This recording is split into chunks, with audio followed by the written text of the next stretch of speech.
بعض لوگ کہتے ہیں کہ دجال انسانی شکل میں ہوگا اور وہ آج کل برموڈا ٹیکون سمندر میں ہے، اس کی کیا حقیقت ہے؟ دجال یہ دجلن سے بنا ہے۔ عربی میں دجل کے معنی ہوتے ہیں مکر کے، فریب کے، دھوکہ اور فراڈ کے۔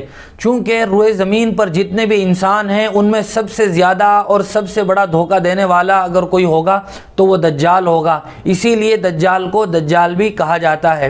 تمام تر انبیاء علیہم السلام نے فتنہ دجال سے اپنی قوم اور اپنی امت کو آگاہ فرمایا تھا۔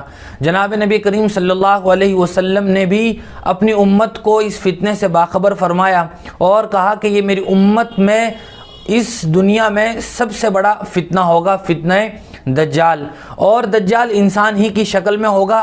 البتہ اللہ تبارک و تعالیٰ نے اس کو غیر معمولی قدرت دے رکھی ہوگی۔ اس کی پہچان اور علامت یہ ہوگی کہ اس کی پیشانی پر کافارہ کافر لکھا ہوگا، ایک آنکھ سے وہ کانا ہوگا، 40 دن دنیا میں رہے گا، پوری دنیا کا سفر کرے گا سوائے مکہ اور مدینہ کے، اور ایک روایت میں یہ بھی ہے کہ وہ بیت المقدس بھی نہیں جا سکے گا۔ حضرت عیسیٰ علیہ السلام دجال کو باب لد شہر دمشق میں قتل کریں گے۔ جناب نبی کریم صلی اللہ علیہ وسلم نے اپنی ایک حدیث میں ارشاد فرمایا ہے، من حفظ 10 آیات من اول سورۃ الکہف عصم من الدجال، کہ جو آدمی سورہ کہف کی ابتدائی 10 آیتوں کو حفظ کر لے تو وہ دجال کے فتنے سے محفوظ رہے گا۔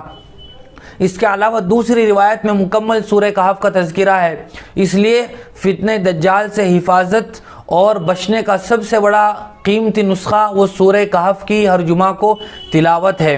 اسی طرح یہ دعا بھی عام طور سے نقل کی جاتی ہے، اللہم انی اعوذ بک من فتنۃ القبر ومن فتنۃ المحیا والممات ومن فتنۃ المسیح الدجال۔ اس آیت کا بھی آدمی ورد کرتا رہے۔ اور سوال میں جو یہ بات پوچھی گئی ہے کہ وہ برموڈا ٹیکون میں دجال آج موجود ہے، یہ بات 100% نہیں کہی جا سکتی ہے، اور نہ اس طرح کی کوئی بات قرآن و حدیث میں ملتی ہے کہ وہ برموڈا ٹیکون نامی سمندر میں دجال موجود ہے۔